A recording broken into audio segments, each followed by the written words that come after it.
Alright. I think we're ready.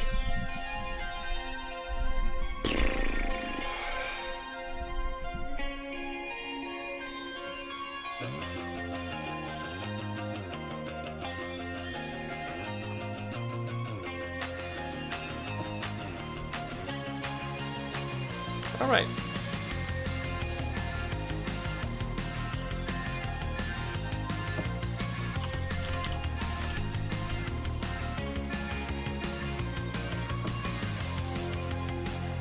Okay. I didn't do any of my warm-ups, but I think we're just gonna do it. I think we're just gonna figure it out as we go. It's kinda how we always do things, but I guess I don't know, things just don't feel correct. Doesn't feel like Ragnar at the moment. I'm not sure why. Cannot put my finger on it. But we're just gonna go with it. Get that screen up. I get this screen up. And we're ready. Alright. Oh, that might be why. I haven't drank water today. That's never good. Okay, whatever. As I said, it's cool. Alright. Anyway, welcome to the show, ladies and gentlemen. Sorry, adventurers, bandits, creatures, ne'er-do-wells, and everything in between and around that spectrum. It is good to see you here on this wonderful day in Eldoria. If you haven't been here before, this is an AI-guided adventure in a world that is co-created by one Ragnar, aka the Barbarian, and GB, or as the world likes to call it, GPT. We kind of split the work, honestly, but I don't know the full extent of the adventure before we get into things. Sometimes it's because I just don't read it. Other times it's because I kind of liked the idea or something like that. Now that I think about it, I probably should get some water. It's probably a great idea. I don't have any to speak of. That would have been fantastic. I probably should have done that, now that I think about it. Either way, we're just gonna get into things. Yesterday, we had the wonderful adventure of getting to know the city of Fleetingcrest. Fleetingcrest is the final destination in the Royal Children quest line. We've been on this quest line for around a month or so. I didn't think it was going to be this long when I popped it out of my noggin, but I've kind of liked the direction, so we're going to let the AI play with it, and I'm also going to play around with it. After I get to the end of this one, we're going to go back and do it again and again and again and again, and we're definitely going to have more than one episode that's more than an hour long. Not that anybody has been asking for anything else, but that's just how I do things. Either way, let's just get into it, shall we? What are we going to start with? Who knows? I know, we're going to do adventure. It's my favorite one so far. Okay. What was I doing? So we had just talked to...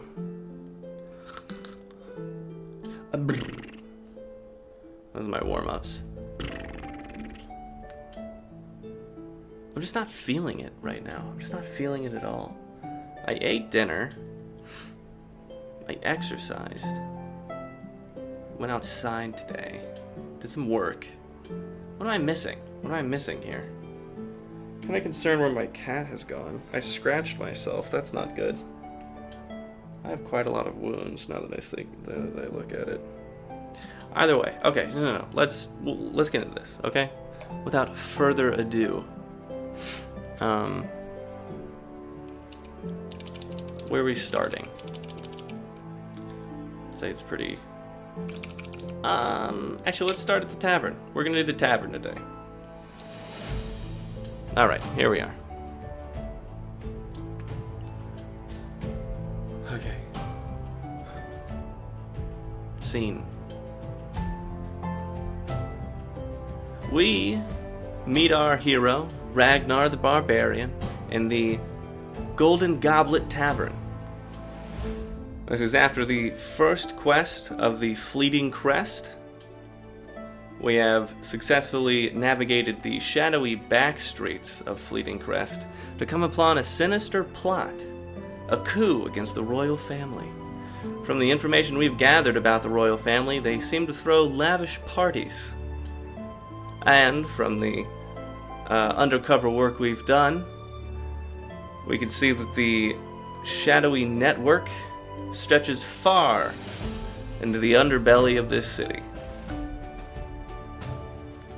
So here we stand, just realizing and witnessing a plot come into the planning phase of a coup. I forget his name. Oh no. Reynold. We tracked Reynold down after talking to a couple of people. We went to the market, some alleys, talked to an urchin. I think that's pretty much it. But we have just figured out that in 3 days' time, 2 days now, because I slept, that there will be a coup attempt. And we find ourselves now at the Golden Goblet Tavern, as I said at the beginning. Well, we're going to check up on things. We're going to learn a little bit more about the enigma of Reynold. The Reynold enigma. The Reynold enigma.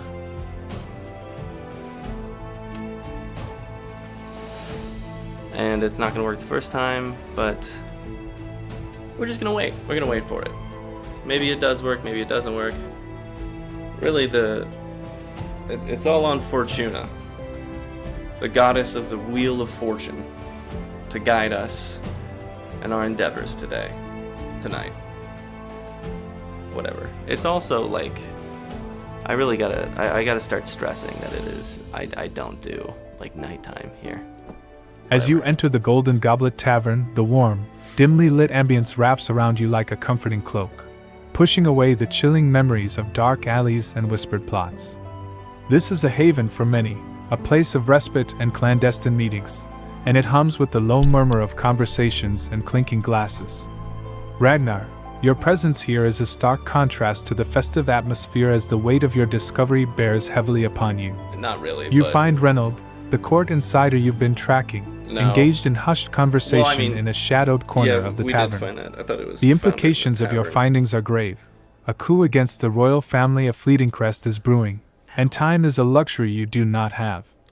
Your infiltration efforts, from engaging with bartender Morin, who subtly nudged you towards merchant Alara, to the hidden exchanges in the bustling marketplace, and the enlightening whispers from the street urchin Jory, have led you here, face to face with the enigma that is Reynold.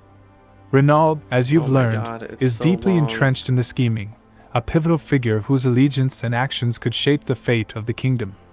Your discreet observations and interactions. Okay, that's fantastic. But I'm gonna go up and I'm gonna talk to the bartender. Also, can we shorten these responses just a tad?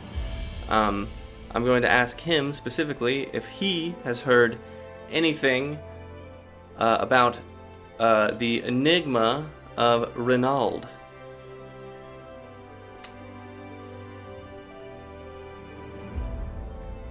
Approaching the bartender, a man of sturdy build and keen eyes, you lean closer, keeping your voice low to avoid unwanted attention. Okay, so it's... Have you heard anything about the enigma? Okay, we're gonna fix it. We're gonna fix it right quick. Because it's being odd. I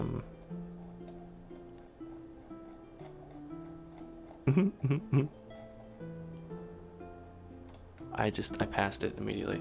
Okay, so we're talking to the bartender, and I would like to inquire. I'm gonna walk up to the bartender, and I'm going to say, "What up? It's your boy, Ragnar the Barbarian.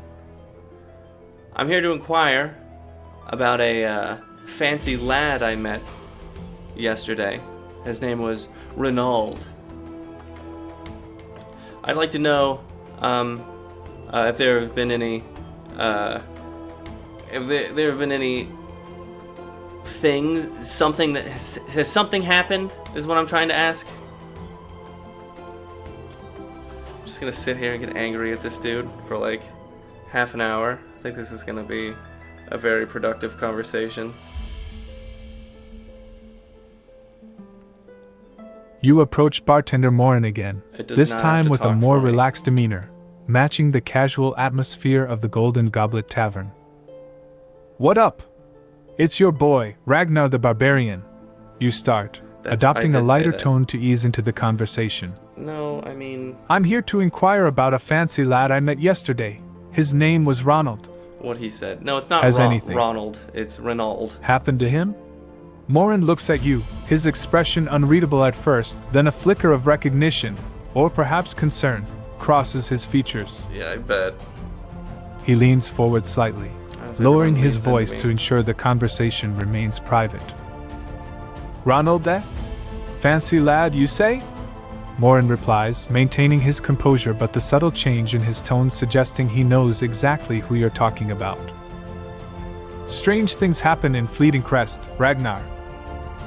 People come and go, and some find themselves caught in the tide. He glances around the tavern, ensuring no prying ears are too close. Let's just say, not everyone who gets tangled in high affairs has a happy ending. Be careful with what you're diving into. Not all waves are safe to ride. His words are a mixture of warning and advice, hinting at the dangerous waters you're navigating by looking into Ronald. Okay, it's specifically Ronald, and I'm trying to get information about the enigma of Ronald. Do you know anything? Just tell me straight up, my guy, come on. I'm a barbarian, you're a bartender, we kind of go together, like peas in a pod. You can tell me.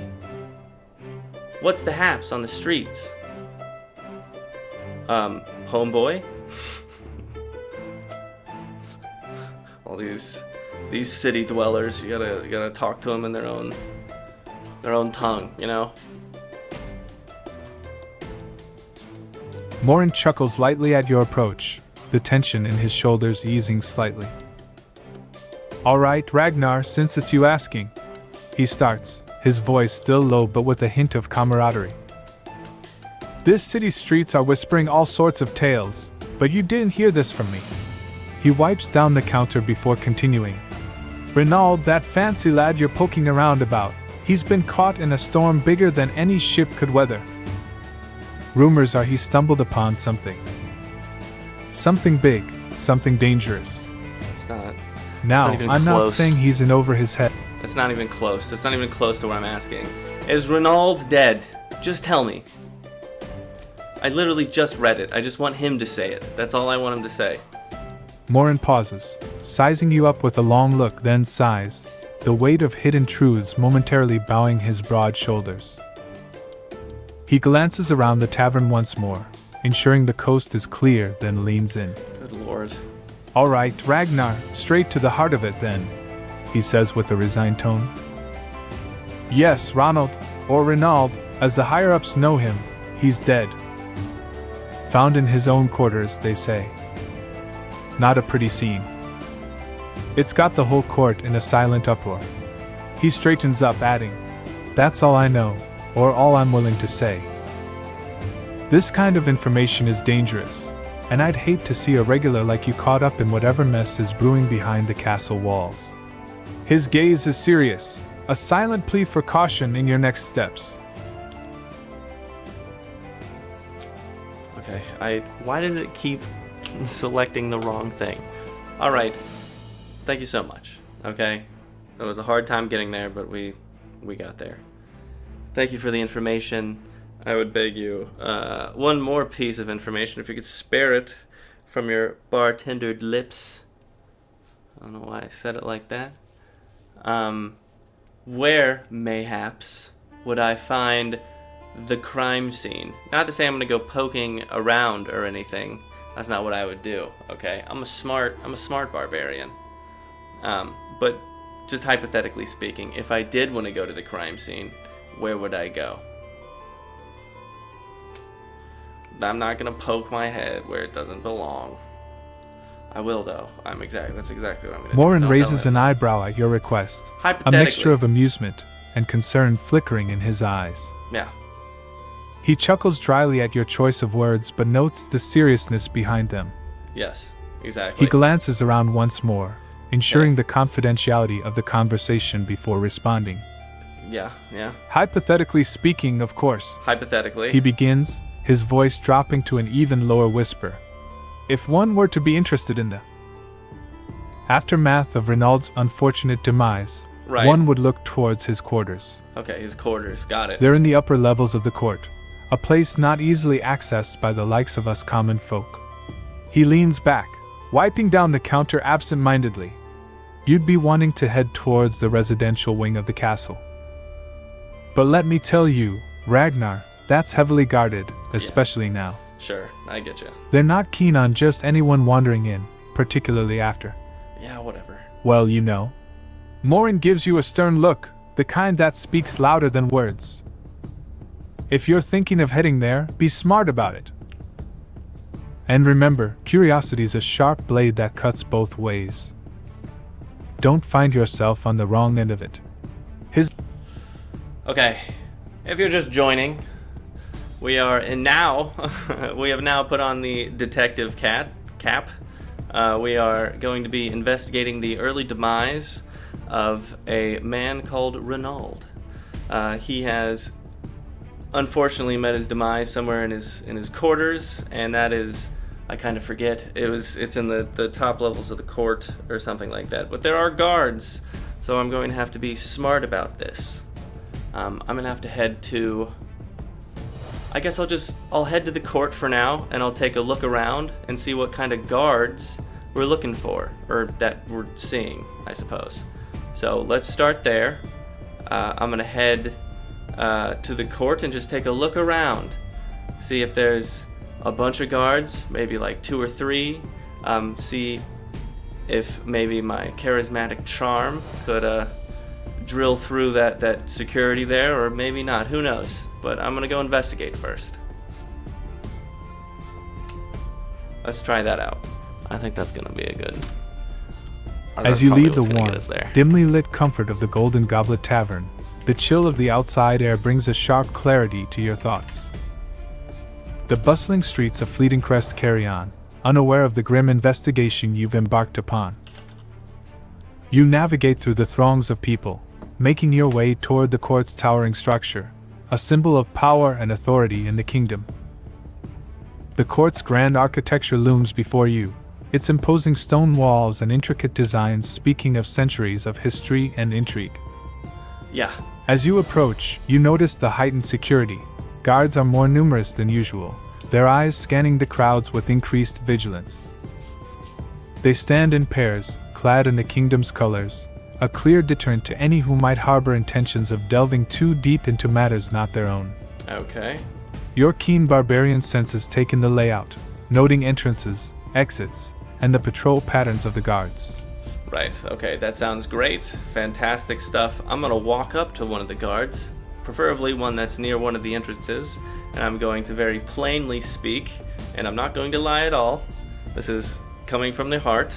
I'm going to say, fellow knight, I am also a knight. I lost my armor, as you can see. All I have are these very, very form-fitting tights. I know they look great on me, but I'm looking to get in there. I'm actually one of the investigators on the case. If you could let me through, you would make my job and your job all the more easy. Howdy, what's up? Hydrant? Can't say the first part. As you approach one of the guards standing near the entrance, you notice the rigid stance and the keen awareness in their eyes, This is hallmarks of well-trained security. AI-guided adventure. The guard watches you approach, This the is episode skepticism 31. already etching lines into his brow as he takes in your unique attire and the lack of armor. Exactly. That's your You boy. deliver your plea with a straight face, speaking directly from the heart, despite the unconventional presentation. Fellow knight, I am also a knight. Okay, I don't know why I you're lost talking my for armor, me. as you can see. You say, gesturing to your attire, I'm actually one of the investigators on the case. Okay, I didn't ask. If you Whatever. could let me It's fine. through, you would make my job and your job all the more easy. What he said. The guard eyes you for a moment, the silence stretching between you as he processes your words. You can tell he's weighing your sincerity against the likelihood of your story. After a tense moment, he finally speaks. A knight, you say? That's right. And an investigator? Your boy. Well, we were informed to expect additional support on the case. Exactly. You already know. However, protocol dictates I can't just let anyone in based on words alone, Exactly. especially in times like these. He pauses, considering the situation further. If you're truly here on official business, I'll need some form of verification. Verification, right. A signet, a letter, anything that can corroborate your story. Without that, I'm afraid I cannot grant you access. But, he adds, perhaps seeing the determination in your eyes, if you can provide valid confirmation, or if you could perhaps speak with Constable Armand or Lady Seraphine for verification, I might be able to Armand. assist you further. Okay, sounds good. So, we've been turned away at the gates. Adventurers. We are now kind of in a bind. But we're gonna go with it. So, hypothetically, and again, this is just a hypothetical, if someone were to know Constable Armand quite well, and didn't just hear their name, where, hypothetically, would you find Constable Armand? I would imagine he's probably in like some guard barracks, maybe, or the constabulary. I'm not sure where constables go. I'm assuming it's kind of a play on the name. Again, all hypothetical. I know, you know, I know that I know what I'm talking about, but as a quiz to you for being such a good knight, I'll let everybody know that you know what's up and you know how to do your job well. Yeah, this is good. We're doing this. All right. He's definitely gonna buy that. Please. Maintaining professional The guard, demeanor. maintaining his professional demeanor, doesn't seem to buy into the hypothetical nature of your inquiry but decides to entertain your question, Okay, recognizing cool. perhaps a genuine need for guidance in your quest. Perhaps, maybe I'm from out of Hypothetically, town. if one were looking for Constable Armand, they wouldn't find him loitering in barracks or wandering the streets. Okay, He cool. begins, the hint of annoying smile barely touching his lips. Annoying smile. Got it. Constable Armand, being the chief law officer of Fleetingcrest, I knew typically that. spends his time at the constabulary. That's what That's it was. where the city's legal matters, investigations, and law enforcement activities are centralized. Exactly. I knew He that. gives you a pointed look, as if assessing your intentions one last time, then continues. The constabulary is not hard to find. Yeah. It's the sturdy stone building marked by the crest of Fleetingcrest, located on the main thoroughfare near the town square. Got it. I knew that, obviously. If you truly know Constable Armand as well as you imply, that's where you'd find him. Okay. I knew all of that, obviously. I knew exactly what you were talking about and where to find that. I am not going to fight you. You look very strong. So I'm going to head out, bid you adieu, and I'll head over to the, what did you call it? The constabulary? I'm gonna head over there. Thanks for the tips, and I'll put in a good word with you, for you, with Armand, because I know him so well. And then I'll head out. Almost flubbed that one. I'm not sure how he didn't buy that. With a nod of understanding and a slight grin acknowledging the unique exchange, you turn from the guard and set your sights on the constabulary. I'm only level 3. I can't just go The around guard fighting watches guards. you depart, a mix of curiosity and bemusement in his eyes, but he says nothing more. You navigate the streets of Fleetingcrest, taking in the familiar and unfamiliar sights as you make your way towards the main thoroughfare. Thank you for the follow. The city buzzes with the energy of daily life, yet undercurrents of tension Strawberry and whispered Bunny, conversations good to have hint you at the on deeper board. complexities at play, Adventurer. especially in light of recent events.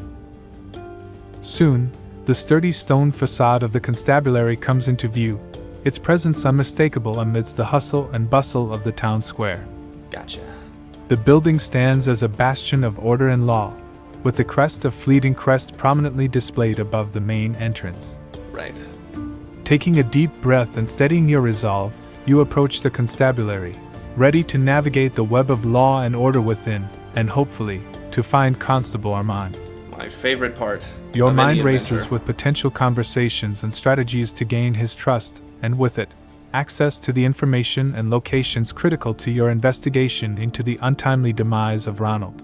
Love me some bureaucracy. With a final check to ensure your appearance and demeanor convey the seriousness of your intent, you step through the doors of the constabulary, embarking on the next phase of your quest. All right, let's do this. All right, so we're gonna have to go into this. I'm just gonna call it a police department because every time that I hear, like, I think the word, I know how to spell it, but constabulary, it's hard for me to put that into like phonetics for some reason. I don't know why. So we're gonna call it the police department. We're about to go in here, and we're gonna have to suavely and charismatically find our way through the puzzle of Constable Armand. And hopefully, if we play our cards right, he'll let us in, and we can investigate the gruesome unaliving of Ronald. So, let's get it. Is that Mr. Beast? It is. It is not. I can't. That's legally. It's not Mr. Beast. I'm sure he will come for my head if I even suggest such a thing. All right. Now, Detective Ragnar shall find his way into the constabulary. I will push open the door confidently. I will look around and find the first constable-looking person that I would assume looks like a guy named Armand. I'm sure he's not hard to pick out. He's probably a huge dude. Probably has like a fancy shirt on. Who knows? I'm gonna walk in there. I'm gonna walk up to him. I'm gonna present myself confidently, like a detective would. Someone on the force, not against it. And that is how you walk into a police department. As Detective Ragnar, you push open the door to the Do you do constabulary that, with a confident or stride, does AI? your It's- eyes it's quickly me. scanning the interior for someone who fits the bill of a background and seasoned stuff. constable, It's a particularly program one that who might be Constable Armand. that the AI and I made. The interior is bustling with It activity. helped me code. Clerks are busy at their desks, officers move about with purpose, Obviously, and there's a there's tangible a bunch air of of stuff. urgency. In the midst of the organized chaos, your attention is drawn to a figure who stands out, not necessarily because of his size, Thank you very but much. due to the air of authority he commands. It was difficult. I don't know how to code. He's so. speaking with another officer, his gestures measured, his expression serious. Wow. Okay. He's not the largest man in the room, Well, but there's he's- something about him that speaks of experience and gravitas. I'm sure. Sure. This, you deduce, must be Constable Armand. I deduce this must be. You Constable approach him Armand. confidently, adopting the demeanor of someone familiar with law enforcement work, not That's me. confrontational but as an ally in boy. the pursuit of justice.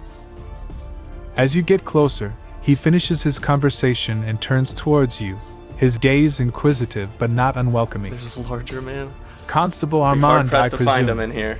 You start, extending a hand in greeting but ensuring your posture He's remains professional. Still talking for me, but we'll I'm let it Ragnar, slide. and I'm here on a matter of importance regarding the recent events in the court. What he said, exactly. I've been informed that you're the man to speak to about gaining access to the crime scene and understanding more about the investigation.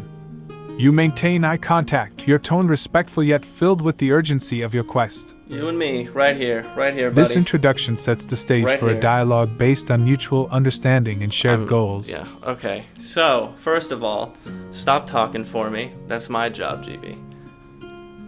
Secondly, how's it going? It's your boy, Ragnar. I know I just introduced myself, but I'm gonna do it again. That's just how professional I am as a detective. I just flew in on a griffin. That's how this place works, I'm sure. I just flew in, and I'm here from the neighboring kingdom of Flag Carpet. And I'm here to help with the investigation on the incident of Ronald.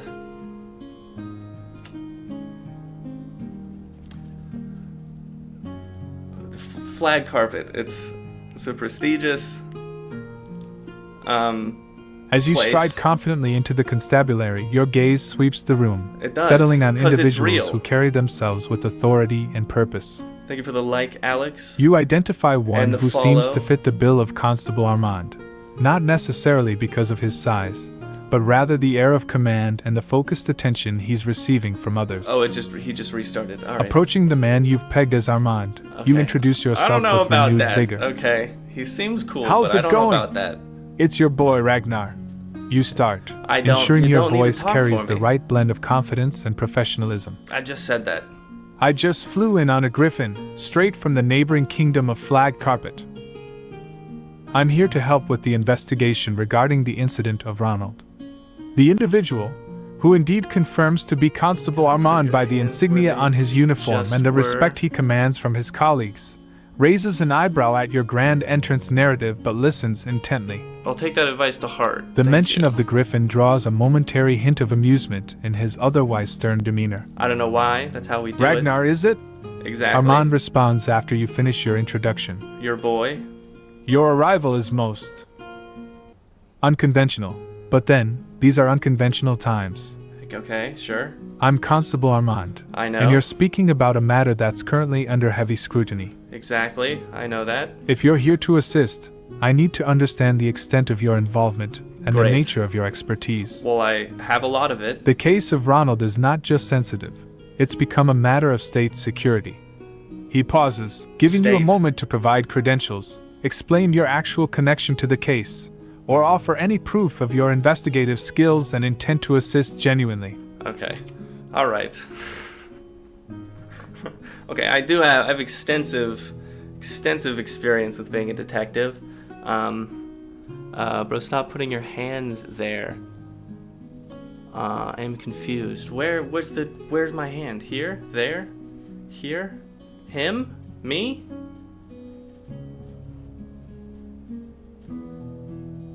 Does that freak you out? I apologize if I'm triggering you in some way. Okay, so you may not have heard of this place, but I took on a case that was somewhat famous back in Flag Carpet. It was a it was quite an extraordinary case. There was a wizard. There was a wizard, and there was also sheep, and the sheep were floating. Have you ever heard of Roderick Village? It's within Flag Carpet. I went there,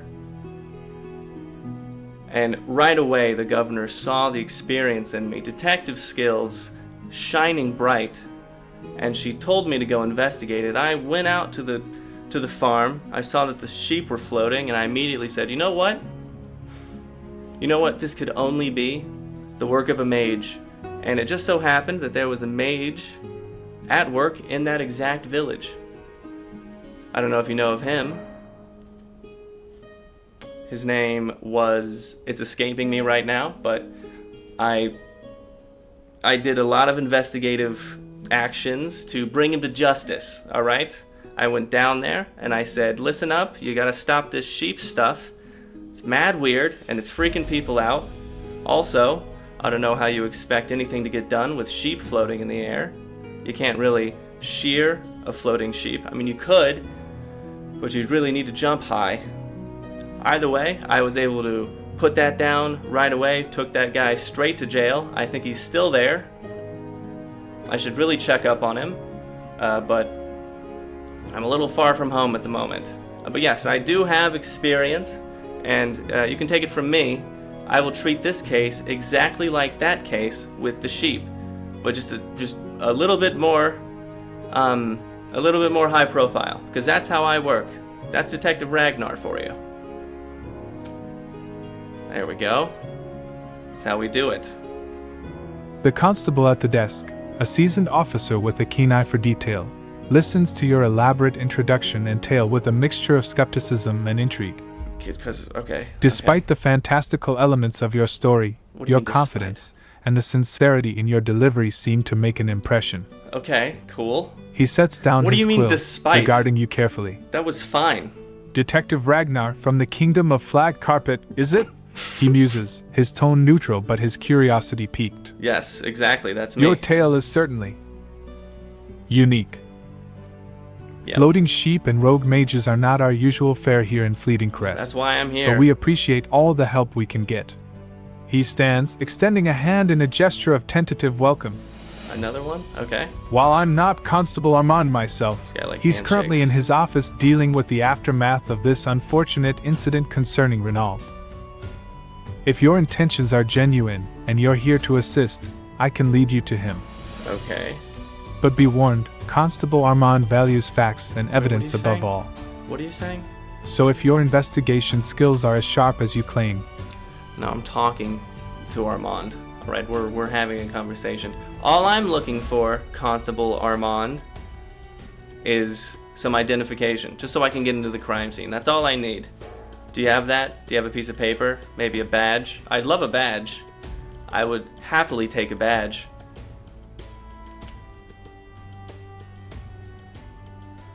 Okay, I'm not sure. As you stride confidently into the constabulary, spinning your tale of intrigue and wizardry from the land of Flag Carpet, the officers and clerks give you a mix of intrigued and skeptical looks. It's definitely being weird right now. Your story, unique and filled with the peculiar case of floating sheep, catches the attention of several individuals, but one in particular steps forward, his demeanor exuding authority and a no-nonsense attitude. This must be Constable Armand. Okay, it is. It's being Constable weird. Armand listens to your account with a furrowed brow, clearly trying to discern the truth in your elaborate narrative. When you finish your tale and request identification to access the crime scene, he takes a moment to consider his response, then finally speaks. Very confused at the moment. I'm not sure Detective why. Ragnar from Probably 'cause I'm Flag Carpet. talking too much. He starts, his voice laced with a hint of incredulity, but also a touch of respect for your forthright approach. I must admit, your story is one of the more interesting ones I've heard. Obviously. However, in Fleetingcrest, we adhere strictly to protocols, especially in matters as grave as a murder investigation. He pauses, assessing your earnestness before continuing. Or we're not If you're genuinely here to assist, I can't just hand over a badge or grant unrestricted access based on an unusual tale. You could. However, I recognize the need for all the help we can get. Constable Armand stands up, signaling one of his officers to come closer. I'll assign Officer Lyra to accompany you. Lyra, fantastic. She's been briefed on the case and can provide the supervision necessary to ensure that the investigation remains untainted. He turns to you with a final piece of advice. This isn't Roderick Village, Detective Ragnar, and we're dealing with more than floating sheep. Okay. Proceed with caution, respect our laws, and work with Officer Lyra. Okay, sounds great. I know we're all a little confused here, but it's fine. We're gonna work with it. I guess I'll take Officer Lyra with me, and we'll head back out to the, where was it? The courtroom, something like that. He lives above the court, so we're gonna go back to the place with all of the guards, and I'll walk up to one of the guards with Lyra and her badge, and we're gonna walk, I guess, right past them, straight into the room. So hopefully that works. This is pretty cool, I do agree. Thank you so much. Welcome aboard, Sora. Coming on an adventure with us. Accompanied by Officer Lyra, you make your way back towards the court's residential wing, where Renaud's quarters are located. Right. Officer Lyra, with a badge clearly displayed and an air of authority about her, walks confidently at your side. Her presence seems to provide a sense of legitimacy to your mission. As you approach the guarded entrance once more, the guards who previously scrutinized your solo attempt now assess you and Officer Lyra together. It's your boy. Recognizing Lyra and seeing the official badge, Lyra, I suppose. Their demeanor changes from wary to respectful. Officer Lyra, one of the guards nods, stepping aside to allow you both to pass. Sick, that worked great. Investigation team, he announces quietly to his companion, making a note in a small ledger. Alright, The path to Renaud's quarters is now open, thanks to Lyra's presence. Alright, You both walk through the corridors. The echoes of your footsteps a stark reminder of the gravity of your purpose here. Enough to get past the guard. Lyra leads you with a steady pace, familiar with the layout of the residential wing. Finally, you arrive at the entrance to Renaud's quarters. The door is closed, but the seal of the Fleetingcrest Constabulary has been placed across the frame, indicating the room's status as an active crime scene. Alright. Officer Lyra looks to you, nodding. This is it, she says, her voice serious but not unkind. Remember, we need to maintain the integrity of the scene. Observe everything, but disturb nothing. With that, she reaches for the door, turning the handle with care, and pushes it open to reveal the interior of Renaud's quarters, where the truth of the unfortunate events may begin to unfold before your very eyes. All right. As you step inside, you prepare yourself to take in every detail, understanding the... Alright, so, here's the first thing that we're going to do. We're going to change up the vibe. Because we're now detectives. Detective Ragnar is on the case. And my partner here, Officer Lyra. And we're gonna bring the justice down on this city. We're gonna find out what's going on. Alright. Now that Detective Ragnar's here, let's get this show on the road. I'm gonna look to my partner, I'm gonna say, watch and learn, Lyra. This is how a real detective works. And I'm just gonna look around the room. Just take a glance. I'm assuming that the body's still here, so let's look at the body first. All right, that's the first thing. It's probably the first thing that's sticking out. All right. As Detective Ragnar, you stride into Renaud's quarters with a determined air, Officer Lyra closely following. Exactly. The room presents a scene of silent testimony to the tragic event that transpired. The body of Renaud has been removed, adhering to investigatory protocol. Okay. All right. Yet the remnants of the struggle and the palpable echo of his untimely demise linger heavily in the air. All right. Well, since the body isn't here, shorten these responses, by the way. Let's take a look around. Maybe there's signs of a struggle, perhaps. Oh, no. Even better. As a detective does. Hard-boiled, I might remind you, Lyra. We're gonna look for the weapon. That's what a detective would do. Because I'm a detective. Don't you forget it. I don't know why it put a question mark at the end of that. With a determined nod to Officer Lyra, you start your examination of Renaud's quarters, channeling your inner detective prowess. The room shows clear signs of disturbance. Furniture is overturned, and various items are scattered across the floor, indicative of a struggle. Okay, sure. Following your instincts, you begin to search for the weapon that might have been used in the incident. Your eyes scan the area meticulously, understanding that every detail could be a clue leading to the resolution of this grim puzzle. Cold Near case. the edge of the room, partially hidden by a fallen chair, you Right. spot something glinting. Okay. Carefully, without disturbing the scene any further, you point it out to Lyra. Check that out. She steps forward, gloves on, and found retrieves a blood-stained dagger from the floor. A dagger, you say? The design of the dagger is unusual, not typical of what you would expect from the local armory. This could be it, Lyra says, examining the dagger carefully while preserving its condition for forensic analysis. Sure. Good eye. Exactly. This doesn't match the castle's standard issue. It's a start.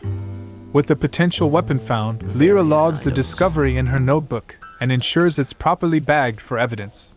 Okay, I don't know what bag She then you're looks putting it to in. you, a hint of respect in her eyes, acknowledging your contribution. Everybody's buying it. I mean, I am Seems you've got a detective. knack for this, Ragnar. I do. She comments, a slight smile breaking her professional facade. Well, that's just what happens when you roll with Ragnar the detective. All right? I'm a bit of a professional. I've done this a couple times. I've seen the mountaintops and the valleys.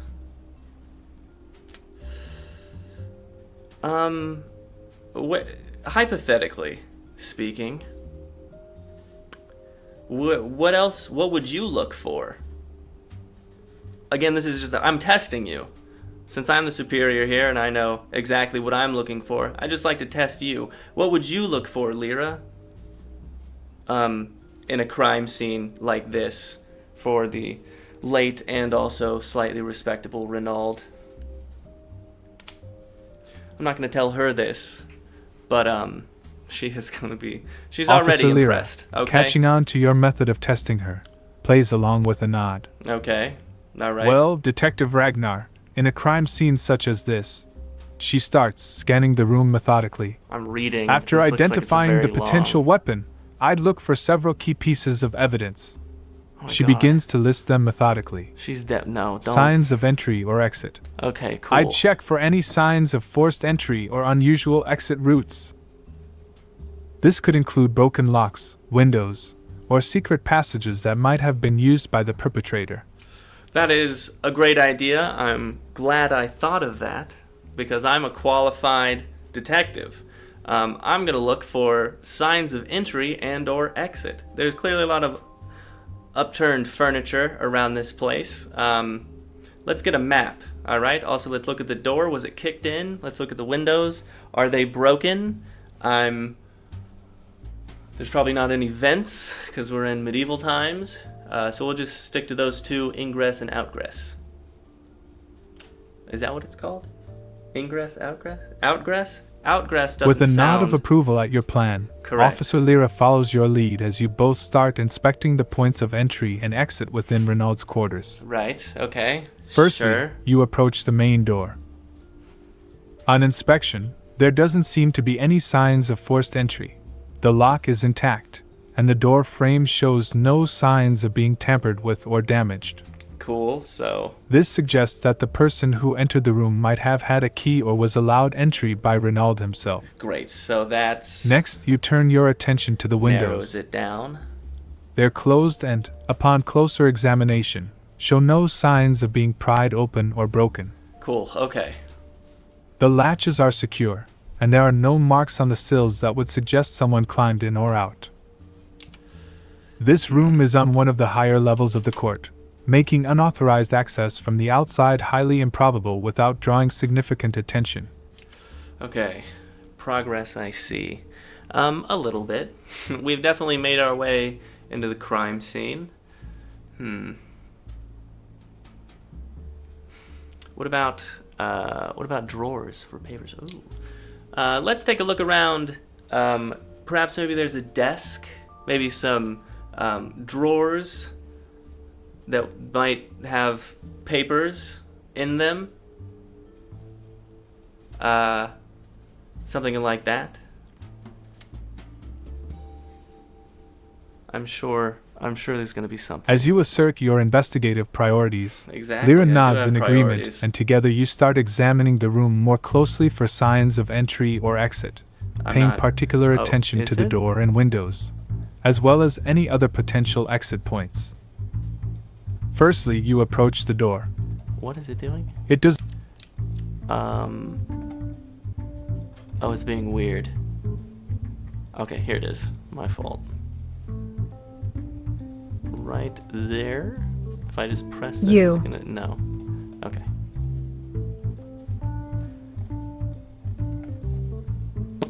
It started over for some reason. That's really weird. I guess we'll let it. We'll let it play. Okay. As you assert your investigative priorities, Lyra nods in agreement, and together you start examining the room more closely for signs of entry or exit, paying particular attention to the door and windows, What did I say? as well as that? any Did I- other what did I potential say? exit points. Firstly, you approach the door. Let's take a It look does around. not appear to have been forced Maybe open. there's a desk. The maybe lock some is drawers. intact, Yeah, and I'm there not are sure no why it's visible repeating signs of itself. tampering That's or mad weird. damage. This suggests that either the assailant had a key, Renaud allowed them entry, Oh, it's or they probably entered just and exited updating through a different route. as we go. I'll have Next, to tell it you to check the stop doing windows. that. They are closed and, upon closer inspection, locked from the inside. There are no signs of breaking, and the integrity of the windows remains undisturbed, further complicating the mystery of how the assailant could have entered or exited the room. I'm sure I can Turning find your one of attention those away from the notes. natural entry points, you and Lyra scan the Compare the room for a writing. desk or any areas where Renaud might have kept important documents. Maybe it was Lyra. You No find one a knows. sturdy, well-crafted desk pushed against one wall. Okay, cool. Approaching a it, desk. you notice several drawers. Carefully, with Lyra's assistance to ensure no contamination of potential evidence, I'm not you sure open them why. one by one. Okay. Inside, there are various papers, letters, and documents. Some seem mundane, related to daily affairs and responsibilities that Renaud might have had. Okay. However, you also notice a couple of documents that stand out due to their sealed nature or because they bear the royal seal, suggesting they are of significant importance. Lyra takes careful notes of everything you find, preserving the order and condition of the documents for further analysis. Okay. She suggests, "We should have these documents examined later for any hidden information or fingerprints that could lead us to more clues." I don't know why With you the would room need thoroughly fingerprints. examined for entrances, exits, and Actually, that might important be a thing. documents, That might you be a have thing in collected medieval crucial times. information that could help piece together. It's not super crucial, but we do have documents now.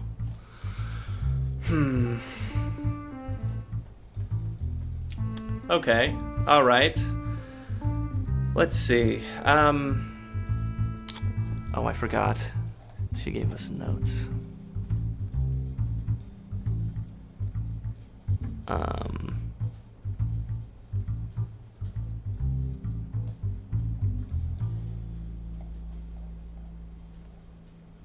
Environmental disturbances. Okay. Let's see. Let's investigate all the furniture around this place. All right. Let's take a look-see. See if we can get some details from the furniture. Maybe there's some information on maybe a struggle. Maybe how how it happened. Maybe there's a stain of blood here and another stain of blood there, and you can assume that there was a stab there and maybe a kick there.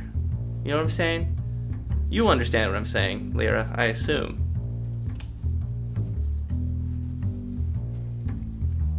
She might be able to. She might be cunning enough to throw me off. It might be her. Lyra nods in understanding, following your lead as you both start to examine the upturned furniture and other environmental disturbances more closely for any signs of the struggle or additional clues that could paint a clearer picture of the events. Together, you move methodically through the room. The overturned chairs and a small table near the entrance are the first items you inspect. The way they are scattered suggests there was indeed a struggle or a scuffle. You notice one of the chairs is broken, perhaps indicating it was used or impacted during the confrontation. I see. Next, you inspect the stains. Alright. Let's look at that chair. Clearly it's got something to do with something. Someone was hit with it, and then the knife. Kind of a weird double tap, but let's look at that chair.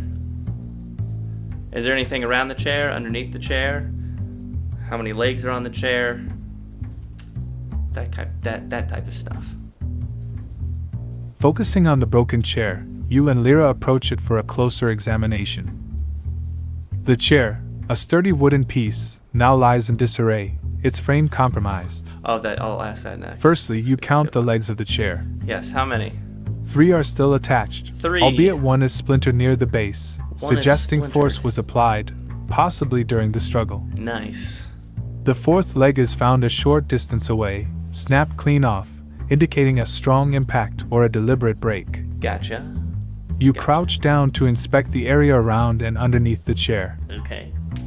There, hidden by the chair's fallen position, you discover a small, overlooked detail, a piece of fabric, torn and caught on a splinter of the broken chair leg. The fabric appears to be from a finer garment, not something you'd expect in a scuffle unless it belonged to someone well-dressed or unexpected in such a confrontation. All right. Lyra carefully collects the fabric, using tweezers to avoid contaminating the evidence, and places it into an evidence bag.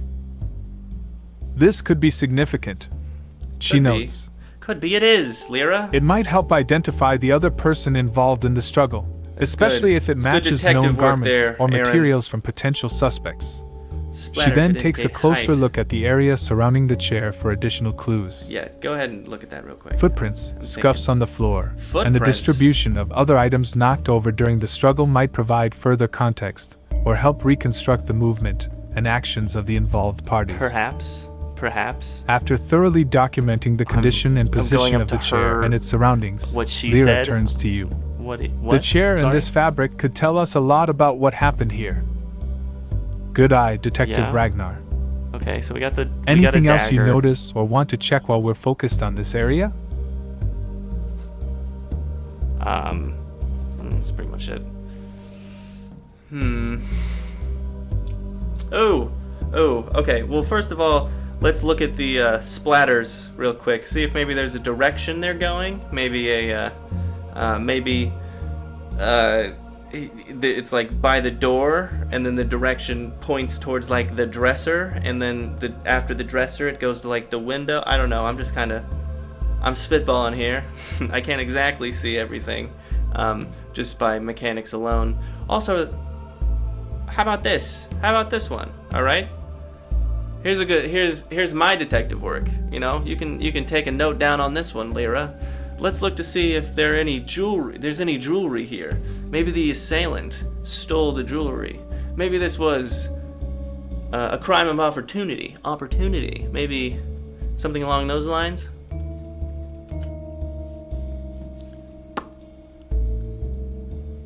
Taking your suggestions into account, you and Lyra begin to scrutinize the blood splatter patterns for any directional indicators that might suggest the movement during the struggle. You both observe the floor, tracing the pattern from the vicinity of the door, past the upended furniture, towards the dresser, and then towards the window. While the patterns are chaotic, they do seem to have a general flow, suggesting the struggle moved through the room, possibly indicating Renaud was trying to escape or was being pursued. I got it. Oh, so... Next, you shift your focus to the possibility of theft as a motive.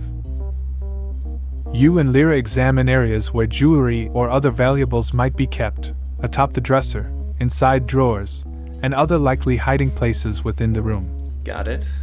You're looking for signs of disturbance beyond the struggle, such as drawers left open or items noticeably missing that could suggest a robbery. While inspecting, you find a small, empty jewelry box on the dresser. Cool. It's unclear if it was meant to hold something significant, but its open, empty state against the backdrop of a disheveled room might indicate something was taken, or it could simply have been knocked open during the commotion. Maybe. Lyra notes your findings. The trajectory of the fight and this empty jewelry box could indeed suggest a crime of opportunity. But it's also possible that the struggle was the main event, and any theft was incidental. She marks down the details, adding, "We'll need to confirm if Renaud was known to keep valuable jewelry or items here that are now missing." She looks around once more, ensuring no detail is overlooked, then logs all observations. The bed we made? Your insights have been invaluable, Detective Ragnar. I already know that. You're gonna tell me that, Lyra. That's because my insights are the insights of a detective. A real detective. Next, we're gonna check to see if the bed is made. Maybe he was laying down for a nap, or maybe he was getting into bed when the action was disrupted by a knock on the door by a friendly confidant, or something else like that. Also, empty jewelry box. I know you took a look around, but I'm gonna look around. Maybe we can find like a locket, or like a watch, or if those exist. I'm sure they do exist. Lyra nods, following your line of thought as you both move to examine the blood splatters for any discernible pattern or direction. I'm sure there were clocks in the medieval times. You notice that while there's a concentration near the door, some droplets trail off towards the dresser, indicating movement from one point to another. Right. However, there is no clear path leading towards the window, suggesting the confrontation might have been contained to one part of the room. Okay. Next, you bring up the possibility of missing jewelry, prompting a focused search for any such items. Such as a locket. Lyra accompanies you in examining areas where jewelry might typically be kept or displayed within the room. Okay. While there's no obvious empty jewelry box, you do notice an area on the dresser that seems less dusty than the rest, as if something recently placed there was removed. Yeah, it was by you, Lyra. This could indicate something valuable was taken or hastily moved. The bed provides another piece of the puzzle. If it had sundials, probably. It's somewhat disheveled, but not in a way that suggests someone was getting into it.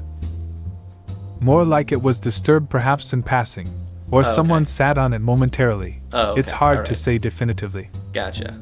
Nothing. But there's no sign of a struggle directly around the bed area. Got it. Okay. Upon your suggestion, Lyra helps you search more specifically for small valuable items like a locket or a watch. While you don't find those exact items, you do uncover a small drawer partially open, within it a space in the velvet lining that looks like it could have held a small box or a piece of jewelry, supporting the theory that something may have been taken. Lyra takes meticulous notes of all your observations, acknowledging your deductive reasoning. Okay. Detective Ragnar, your insights are proving invaluable, she says with a hint of admiration. Lyra. The missing jewelry could suggest a robbery motive, or perhaps something more personal. We'll need to catalog what was here and see if anything matches with known belongings of Renaud or items reported stolen recently. Alright, things are going very well. I know you wouldn't know this, Lyra, because you're not as seasoned a detective as I am. But, from what I can understand, there was a murder here. So now that we've investigated the scene, we've gotten a lot of this information. We're kind of running around at this moment. So, next, I'd like to ask about maybe a witness or two. Do you know anything about the file on this case? A murder, indeed.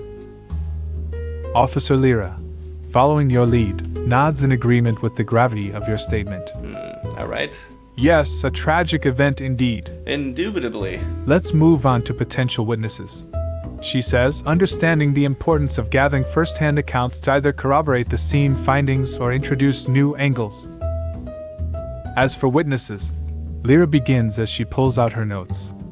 The investigation has identified a few individuals who might have seen or heard something relevant to the case. These include servants who worked in this part of the residence, a visiting noble spotted near Renaud's quarters around the time in question, and a few guards assigned to this sector of the court. She continues, their statements have been recorded in the case file.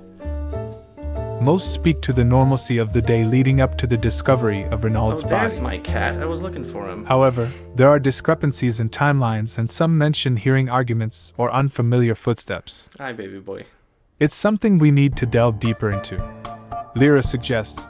We should consider interviewing these individuals again, No, especially don't come now over that here. we've gathered more context from the crime scene. Sometimes a second conversation can reveal more, particularly if new evidence has come to light. She looks to you for confirmation, ready to assist in coordinating these follow-up interviews or to guide you in whatever your next detective action might be. He says hello. Your partnership in this investigation seems to be deepening, with Lyra recognizing and respecting your detective instincts. Okay. I'm sure. Alright. Alright. So, the one thing I know about Fleetingcrest is that this town runs in an underbelly of shadows.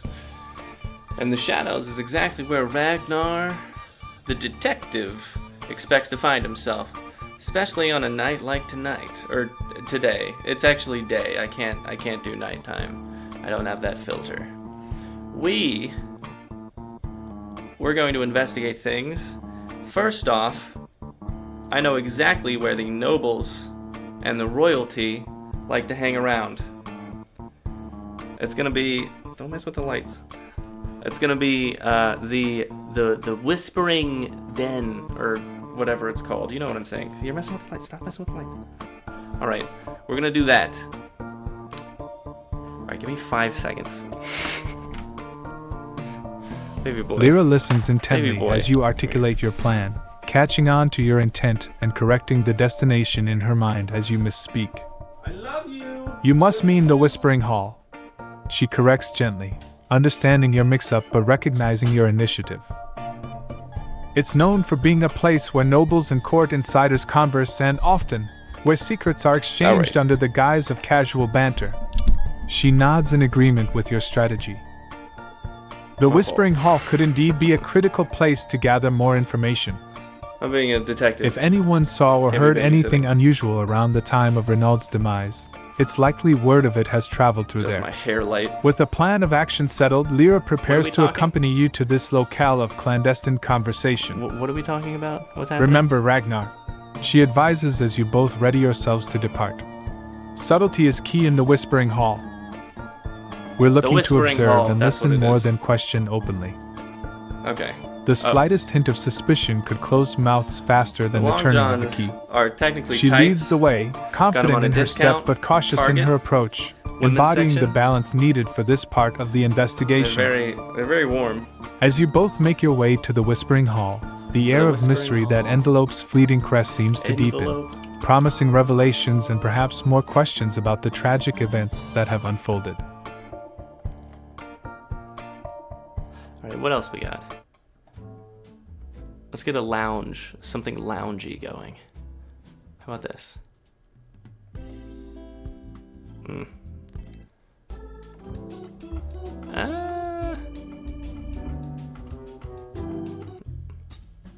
There we go. I like that. Okay. Alright. Let's make our way into the Whispering Hall. I'm gonna throw open the doors. I'm going to point to Lyra with her badge, and I'm going to say to no one in particular, I'm here for official business, sirs and madams. Don't fear, Detective Ragnar is on the case. Or maybe we should go in not announcing our presence. Let's do that. Let's not announce our presence. Let's throw open the doors and saunter in like we own the place, because that's what royalty does.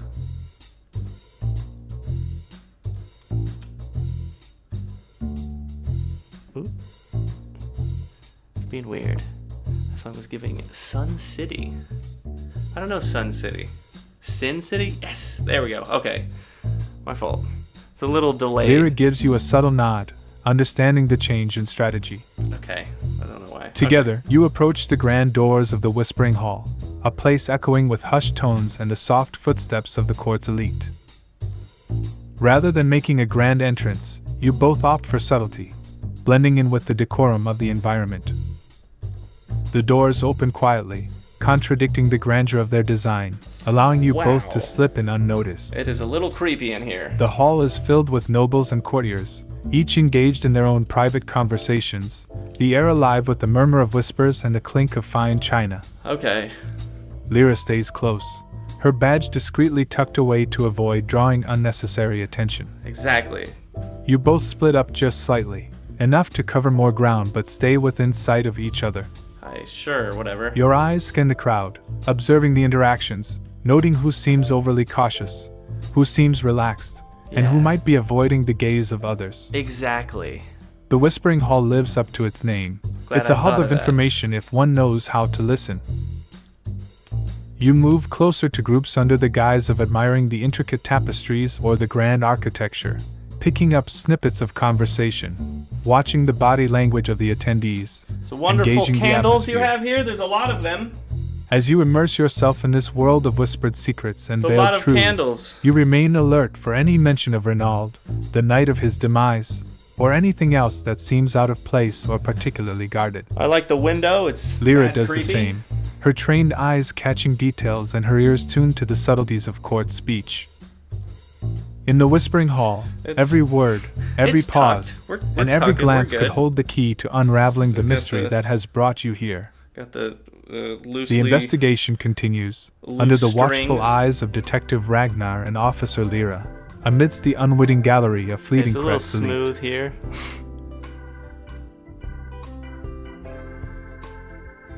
I like that. It's smooth. I'm not looking for the vibe, but I do love it. Okay, sorry. I'm getting too much into the music. Oh god. There we go. Okay. Alright, so I know there's a man in here. I'm gonna walk up to that man. This guy looks like a duke, or someone you would call duke, or a duke, who knows. I'm gonna walk up to him and I'm gonna engage him in friendly conversation. Watch this is how you do it. What's up? It's your boy, Ragnar. Sorry. Ragnaria from the royal palace of the Flag Carpet Empire. There we go. That's how we do it. Let me turn that down. The Flag Carpet Empire. Adopting the persona of Ragnar from the Flag Carpet Empire. Ragnar. You approach the man who exudes the aura of nobility. Perhaps Howdy. the Duke you've heard murmured about in hushed tones. Perhaps. He turns to face you as you near, his expression one of mild curiosity mixed with the reserved caution of someone accustomed to navigating the treacherous waters of court politics. What's up? It's your boy Ragnar. Pardon me, Ragnoria. Exactly. You correct That's what I yourself, said. offering a confident smile and extending a hand in greeting. From the royal palace of the Flag Carpet Empire, Exactly. the man, momentarily taken aback by your unorthodox approach, recovers quickly, the corners of his lips twitching in what could be the start of a smile or a suppressed smirk. Ragnoria, is it? That's He me. replies, his tone measured but not unfriendly. Straight out of a castle. An unusual introduction, but in these halls, novelty is a rare breath of air. Sure, dude. What brings a man of the Flag Carpet Empire to our Whispering Hall? A wonderful question, Duke. Before that, could I get your name? I probably should have said for that response to be... The man observes you for a moment, the flicker of interest passing through his eyes as he assesses your question and perhaps your intentions. It did it wrong. It's the wrong Then, Duke. with a nod that carries the grace and authority of his station, Okay, I have to... I have to do something real quick. It's being weird. Okay, here we go. Hold on. Give me 1 second. Alright. We're on the wrong AI. Now we're on the right AI. This whole system is just AI talking to each other, and if one of them talks for too long, it gets dumb. It's complicated, but well, we're gonna fix it. Okay. So, let's try that again. That's not the Duke we're talking to. I'm talking to the Duke in the Whispering Hall, of which this AI knows specifically. I'm introducing myself to that guy. Let's see if it gets the hint. It's going to freak out for a second because it has to think. And then it's hopefully not going to break. Approaching the Duke within the Whispering Hall, you maintain your guise and prepare to engage him with the subtlety required for this delicate situation. Nope, not even close. The Duke, surrounded by an air of influence and authority, turns his attention towards you as you near. You know what, whatever. Good day, I am Ragnar from the Flag Carpet Empire. You introduce yourself with a confident, yet respectful. Now this is what happens, okay? Alright, we're gonna try that one more time. That is not the Duke I'm talking to. I'm talking to a Duke in the Whispering Hall. Okay, you know the one. Let's try it this time. Who is it? What's his name? You can search the knowledge base, but only do it this once. And also, don't list it, just weave it into the interaction. I don't know why you're being weird.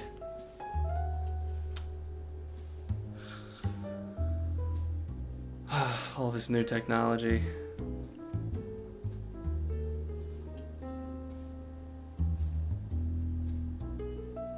Duke Nope. Harrington, that's the man you've approached in the Whispering Hall. As you introduce yourself as Ragnar from the Flag Carpet Empire, he evaluates you with a keen eye, intrigued by your unorthodox demeanor yet welcoming the conversation as part of the day's diversions in the Whispering Hall. Alright, I'll just give you the answer here, because I know it. This is Duke Mallory. Do you know who I'm talking about? Come on, GB. Yes, I understand now. You're engaging with Duke Mallory in the Whispering Hall. He's a significant figure, entwined in the whispered rumors and underlying tensions within Fleetingcrest. Got it. Okay, cool. Proceed with your interaction, keeping in mind the delicacy and potential dangers of this conversation. Thanks so much. I do have to thank it though. Thank you, GB. Thank you very much. You've done wonderful work here. Anyway, as I was saying, Duke Mallory, pleasure to make your acquaintance. I'm here to discuss a situation. Perhaps you could enlighten me on where you were at last night at around probably nighttime. I can't imagine this would happen during the day. The thing that I'm thinking about that you don't know about, or that you do know about. What were you doing last night?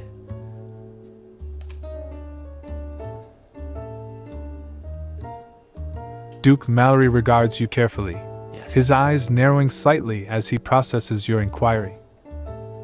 He maintains his composure, though the subtle shift in his demeanor suggests your question has struck a chord. After a moment of contemplation, he responds, his voice measured and cautious. Last night, you say? The evenings in Fleetingcrest can indeed be eventful. He begins, his tone laced with a hint of irony. This is more like... I spent the majority of my time within the confines of my estate. There were documents to review and matters of state to ponder. In his estate, you say? These walls of power never sleep, and neither, it seems, do I. He pauses, observing your reaction, then continues. You think that was too intense? But of course, I imagine you're not here for idle chit-chat about my nightly routines. What situation brings Ragnar of the Flag Carpet Empire to inquire about my whereabouts? Thank you for the light. Be straightforward, my time, as you can imagine, is precious. His response, while diplomatic, carries an undercurrent of curiosity and perhaps a hint of suspicion, inviting you to reveal more or to navigate the conversation with care.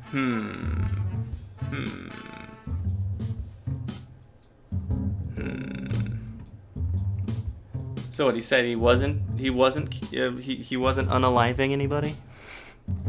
Is that does he really expect me to believe that? Over all of the accusations I'm about to throw at him?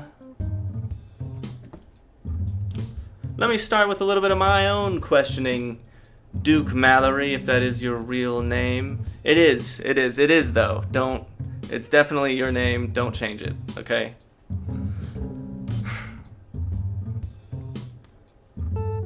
Are you missing something? Perhaps a dagger? I'm going to examine his body. I'm going to see if there's any... Maybe he has a hilt on him without a dagger in it. But I'm going to do it inconspicuously.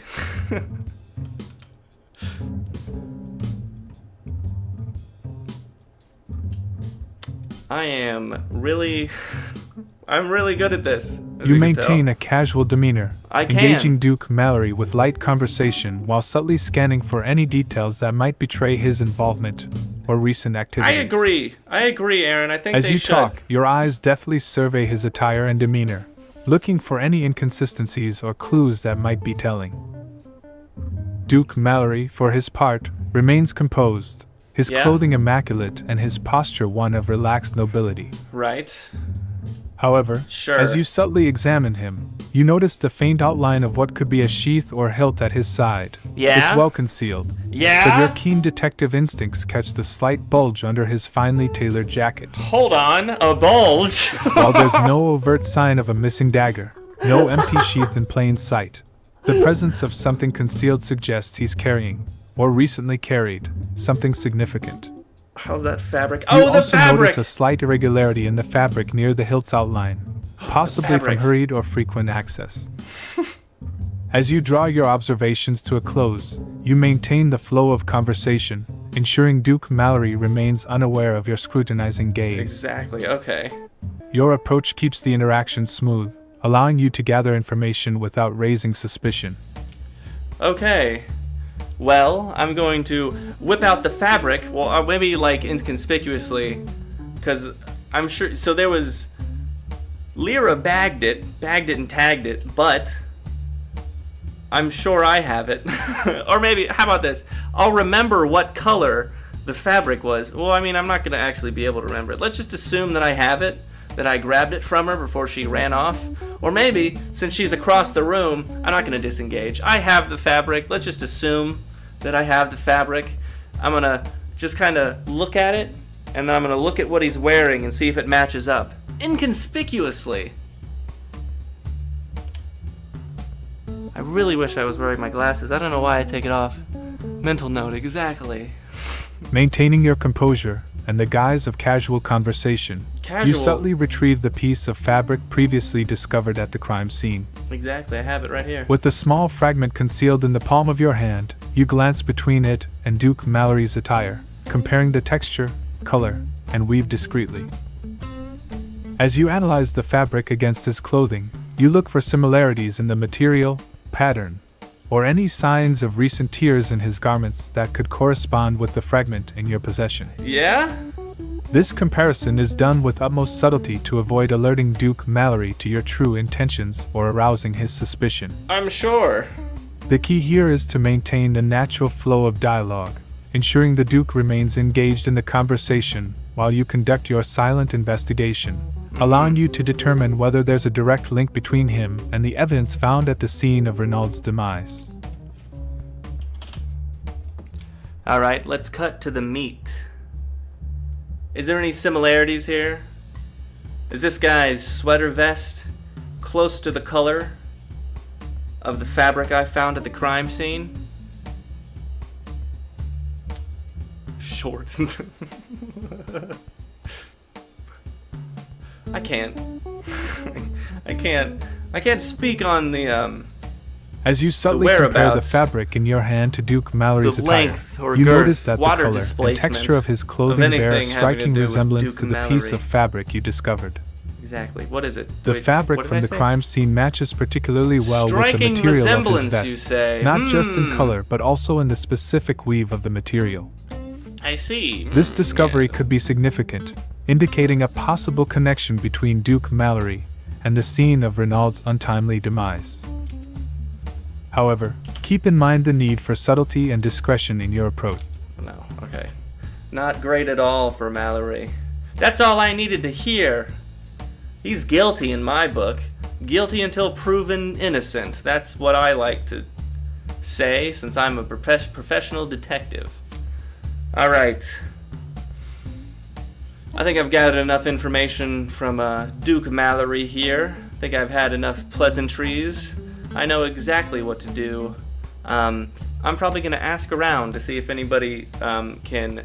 oh, wait a minute. How about I'll ask him.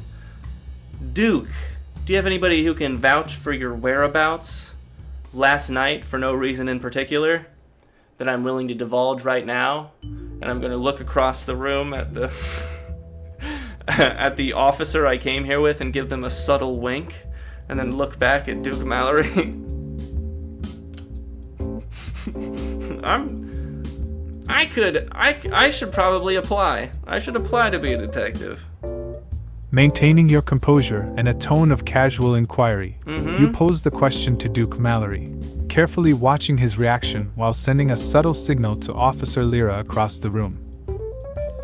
Your demeanor suggests a light-hearted curiosity, but the underlying scrutiny is palpable, at least to you and potentially to Lyra. Duke Mallory's response to your question will be crucial. His ability to provide a verifiable alibi could significantly impact the direction of your investigation. As he answers, pay attention not just to the content of his response but also to his body language and the certainty with which he speaks. I should, and simultaneously, Officer Lyra catches your signal.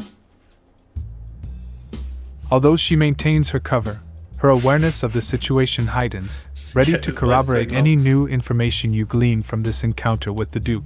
I'm sure. Her discreet observation from across the room adds an additional layer of scrutiny, ensuring that Duke Mallory's response is under silent but thorough examination from both of you. All right. You know what? Actually, we're gonna try one last thing because it's getting confused. It usually does this when I'm being weird. Let's just give an update on where we're at. All right. For those of you just joining us on wherever you're joining us from, we are in the throes of a detective mystery. One Renaud has met his untimely demise in his hotel room or royal, whatever it is, his room, his quarters, Renaud's quarters, and we're investigating. Our investigation has led us to search the room, find out there was a struggle or maybe not a struggle. Also, his bed was made or not made. I kind of forgot that part. But we have found ourselves in the Whispering Halls. We have just talked to Duke Mallory, and we have found a striking resemblance to a piece of fabric that was left at the scene of the untimely demise of Renaud, the enigma of Renaud. Anyway, I'm going to look around the room since I just talked to Duke. Also, Lyra's here. Lyra, the officer that is escorting me. Also, I met, I forget his name, the constable. I met that guy as well. But yeah, we're in the Whispering Halls. Just talked to Duke Mallory. I'm looking around the room. Who else am I seeing? I'm hoping it's not going to give me list format. Well, you can wink at... Yeah, I'll just...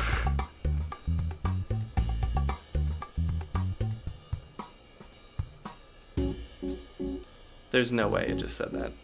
Alright. Let's just listen to the beginning of this, and we'll figure that out. In the Whispering Hall, following your conversation with Duke Mallory, you find yourself enveloped by the murmurs of courtiers and the echoes of secrets shared in hushed tones. It was up the and down. hall is lined with portraits of ancestors, The AI their has eyes been seeming to confused follow all your every night. move, a testament to the history and intrigue that saturate these walls. Around you, several figures of note mingle and converse. There's Lady Seraphine, a close associate of the late Renaud, her eyes clouded with a mix of grief and concealed knowledge. Oh. Her demeanor is calm, yet there's a tension in the way she holds herself. Oh, no. Perhaps her... Okay. One of my... thing about making everything that I'm using is that everything breaks. And it is currently breaking.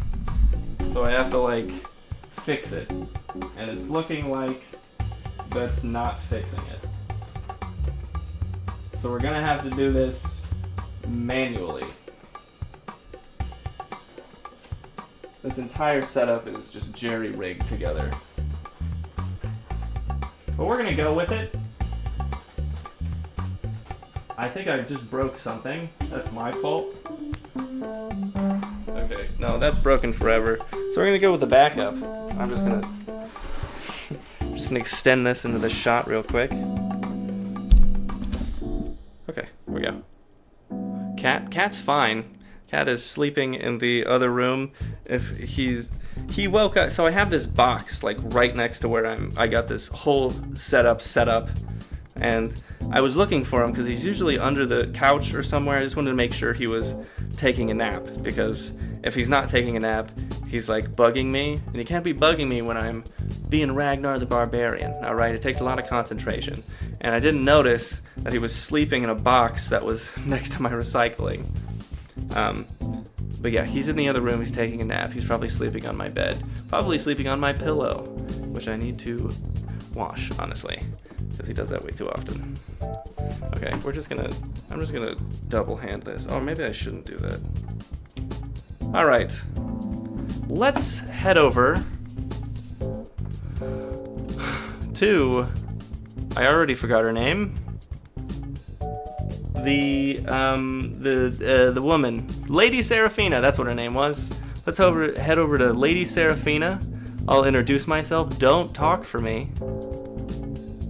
I'll give a nod to Lyra and point at Duke Mallory. Inconspicuously, mind you, I am an active detective on this scene right now, and I'm going to say, "What's up? How's it going? It's your boy." Actually, it's not your boy specifically, Lady Seraphina. You don't know me, but I know you. I'm here to ask some questions. I heard that you were in cahoots with someone called Renaud. Can you tell me anything about that? Maybe I should have, led with something a little bit. Lady Seraphine turns towards you. It's fine. It's her whatever. expression a carefully maintained mask of composure mixed with a hint of curiosity. Is that a purse? The faintest flicker of This is medieval surprise passes times, over her ma'am. features as you introduce yourself, but think she you can have quickly that. regains her poise. Good day, she begins, her voice calm and controlled. She's I must say, your all approach is rather business. direct, and forgive me, but cahoots is a rather strong word, is it not? She smiles, wow, she's but it grilling doesn't me. quite reach her eyes. Wow, okay. Ronald was a valued member of our community, Say Ronald? and his untimely demise has left us all quite troubled. Demise. How may I assist you in your inquiries?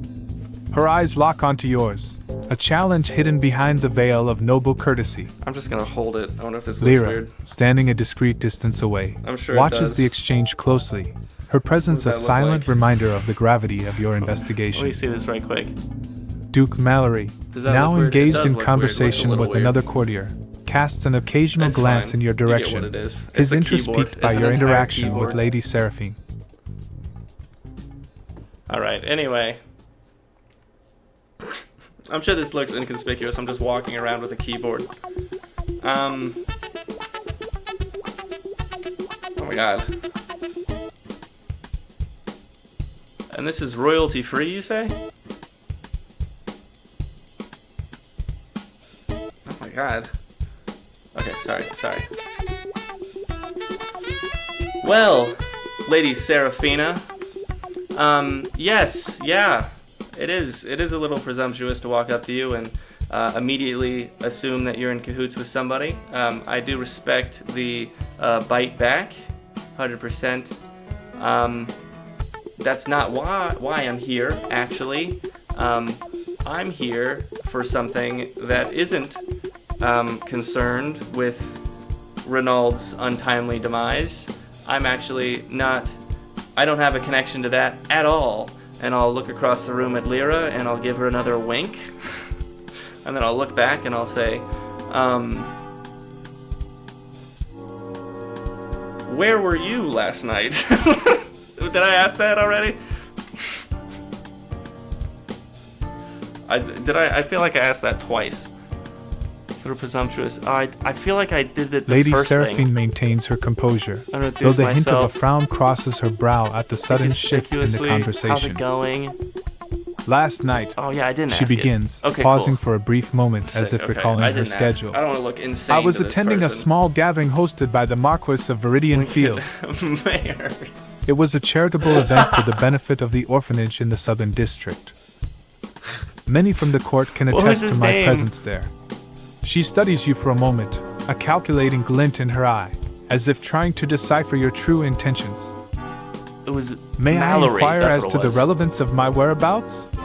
It's unusual for someone, especially one not directly involved in Ronald's case, to express such interest. Despite the polite tone, there's an underlying sharpness to her words, a subtle reminder of the social dance being played out. I gotta like two-hand this.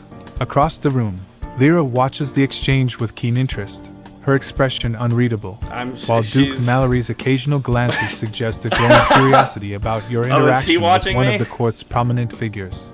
Okay, I'll look back at Duke Mallory. I'll give him a wink as well, since he seems left out, and then I'll put my attention back on I forgot her name again. I'm really bad with names. Seraphina, that's what it is. Okay, Seraphina. Okay, Seraphina, if that is your name. Where did you say you were last night? I really should be paying attention.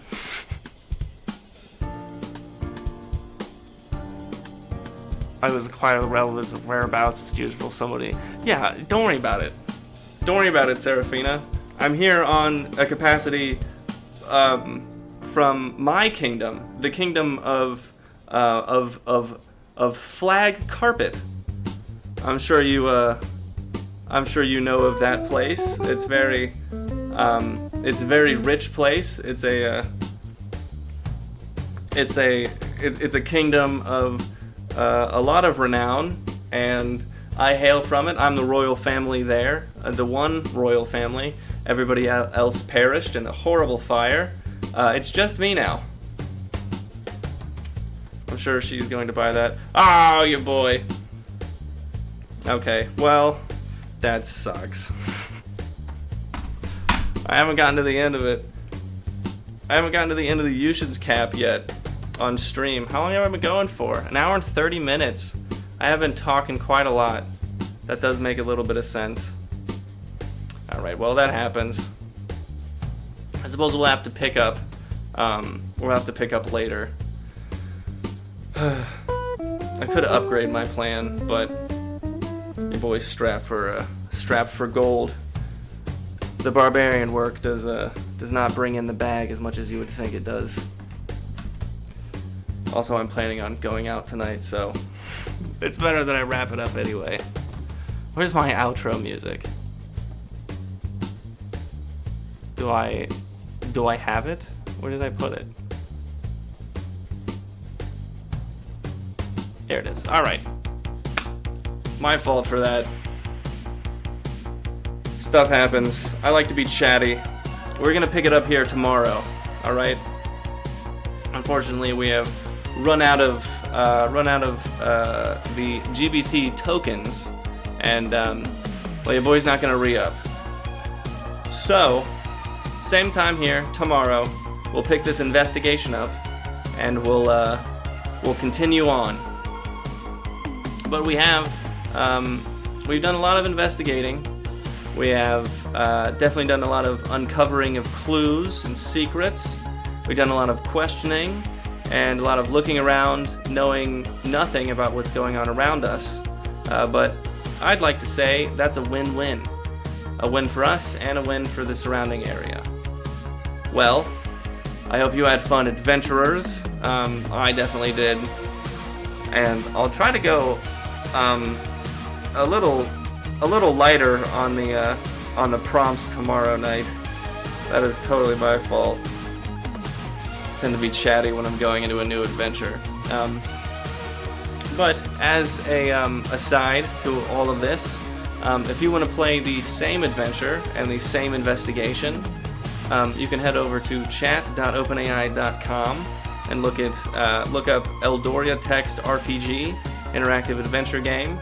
I would suggest you start in Roderick Village, because that is way more training than here. Fleetingcrest is straight out of the oven. I just made this place, so it's getting confused very easily, just as a warning. But this is the 31st episode. We have been going down this quest line for a while. Technically, this weekend is supposed to be it for Fleetingcrest. Afterwards, after Fleetingcrest, well, I think I'm probably just gonna go back and redo the whole thing again, just to put a little bit more testing in it. But there's like a pirate ship, and there's like islands, and there's the pirate cove and stuff. There's a lot of content there. Anybody can come along. We'll have a grand old time. But whenever you're ready to come back and share in a little bit more adventure, you're welcome on board my exploratory ship, the Ragnar show. Yeah, it has been fun. Thank you so much for coming out, and I will see you tomorrow. Same place, same time. From one barbarian to another adventurer, stay calm. You don't have to approach every situation with the battle axe in hand. You can talk things through and get a little bit of your charisma out and about. And, well, that's kind of it. Have a good rest of your night.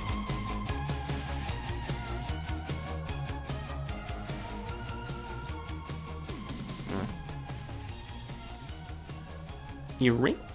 You ring?